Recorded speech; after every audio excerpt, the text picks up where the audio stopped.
Hey guys, I'm back with another video. It's been a really long time since I've been on here, but I wanted to introduce you all to someone. If you're wondering where I am at my alma mater, Bethune-Cookman University, and I am sitting in their cat lab. If you're wondering what that is, the guy that you're about to meet is the head of that, but he's also something else. He is the dad of Julius and Janelle. I talk a lot about TwinMomMel this and TwinMomMel that, but there is another part of the kids, and I wanted to introduce you to him. So without further ado, I will introduce you to Julius and Janelle's dad, Darian McCaskill. That's actually pretty good.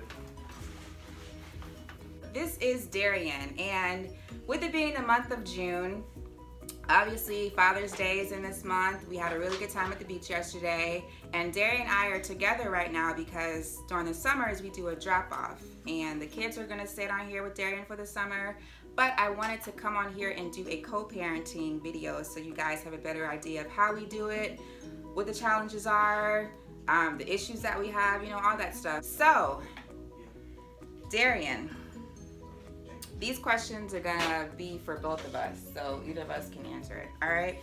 So what led us to co-parenting? You wanna answer that? She was acting up.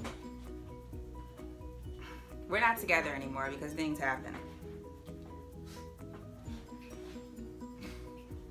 It's a two-part. You can't say, anyway. All right. What has been the easiest about co-parenting? You want to start, or are you just asking me? You want to start? We're both answering. Well, why don't you go ahead first, and then I'll... Communication. No, you said the easiest. Oh. Yeah. All right, so the easiest, I would say, Darian's very laid back. He's very chill. He's very go with the flow, and that makes it very easy because I'm not. I'm very particular. I'm very precise. You can see he's rolling his eyes. But being with somebody when you're co-parenting and that person is, you know, very easygoing, it makes things a lot simpler. So his attitude is the easiest. And it doesn't mean that I don't care. It's just a matter of, okay, if it's something that's detrimental or something that I feel like would not be beneficial for the kids or something, or I mean, I would say something, but for the most part, I mean, I have to trust her judgment when it comes to the twins. So I am able to be a little bit more laid back about the situation. What has been the hardest about co-parenting? Distance. Distance. Yes, the fact that they live in Maryland and I live in Florida. When we separated, the decision was made that it was a very hard decision, but it was made that, you know, it would be beneficial for her to be able to go, her and the twins to be able to go back where she's from, and her to be around family. And from my end, it was something I fought with, but it was hard for us to make our way back to each other, so we just made the final decision to just leave it alone and do what's best for the kids. So I mean, we just have the distance part has been the hardest piece, but I mean, I would say the same thing. And just to like give you a better idea, because you didn't really say it when I asked the first question, what led us to co-parenting? We're divorced. We were married before, but life happened. So anyway, so on that note, does dating make you nervous? Because we co-parent, there may be other parents involved at one point in time, you know, at some point. Does dating make you nervous?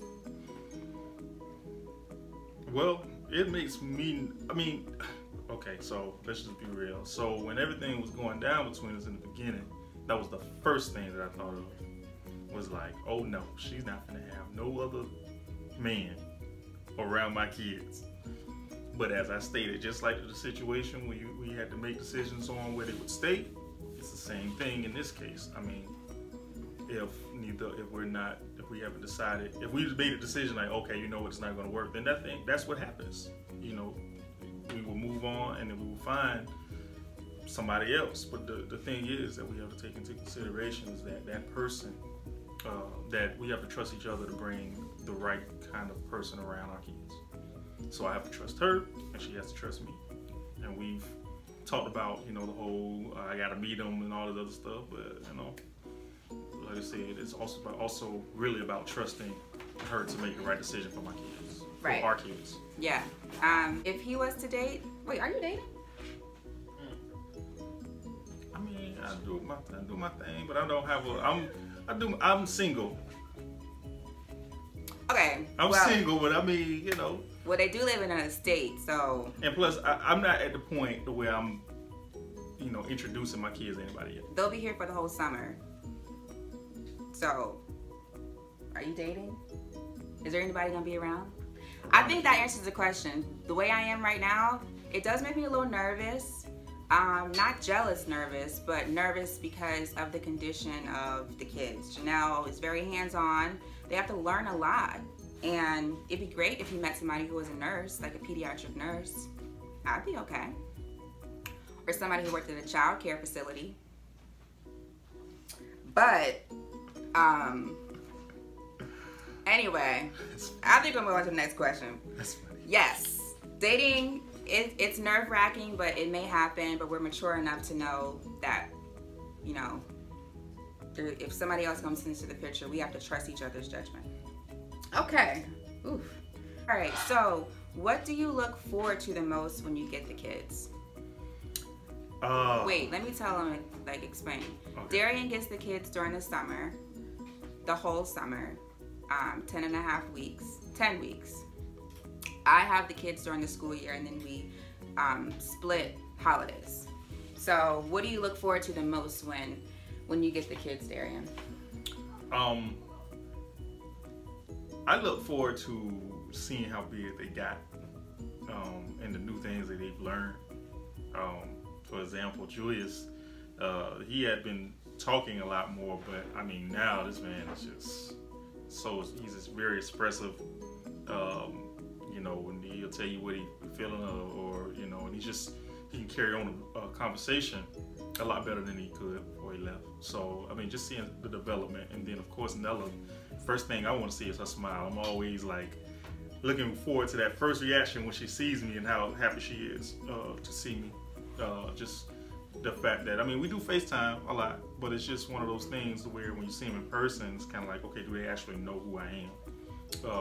Well, for her, does she actually know who I am? And I get that question answered every time I see her in person. So, but that's the biggest thing, just development, see how far they are, how big they've gotten, and you know, just seeing the smiles.